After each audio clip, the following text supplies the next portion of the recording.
Recently, I was asked by a technician, how can I generate an info report when D7X first runs on a system and have that report sent to my email address automatically?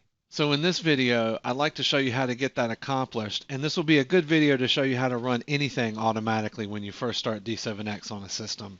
But there's a little more to know when you're setting up this particular functionality. So let's get started. First, you want to start off in config. Go to session, and now down to start session. Now right here we have a checkbox, automatically generate system info report. You actually want to deselect this, because if you don't, I'll save that. If you don't deselect that, it'll actually generate the system report twice, and I'll show you why in just a moment. Now we're going to go to the custom apps tab, and then we'll just go down here to auto run and select D7X start session.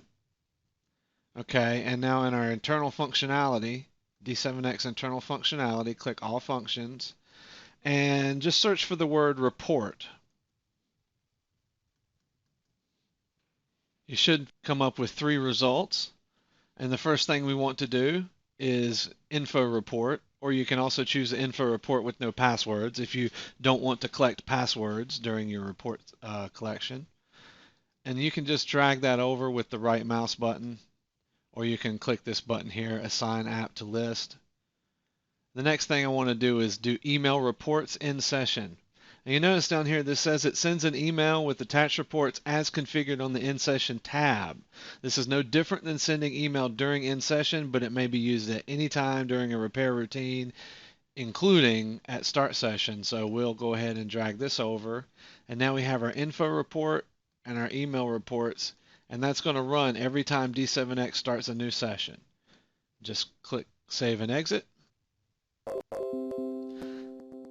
The last thing we need to do is configure our in-session tab. Now, you don't actually need to check email reports here unless you also want to send them during in-session. But the rest of these options do need to be filled out. So you want to make sure you've got your technician email address, who you're sending it to. This should be pre-populated with the email address of the technician that you use for start session. This will also have any other technician email addresses in your drop-down that you might have configured in config. Just make sure that's configured. Make sure you have a from address. And I like to make the body the info report.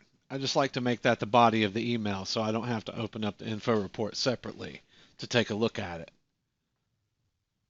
And you can choose to zip all of the other attachments here if you want. There will be a few other attachments included when you do send this. And then just click Save Settings. And now you're finished. There is nothing more to do. The next time you start a new session with D7, it will automatically run the info report and email that to you. I hope this video has been of some help. Thanks for watching.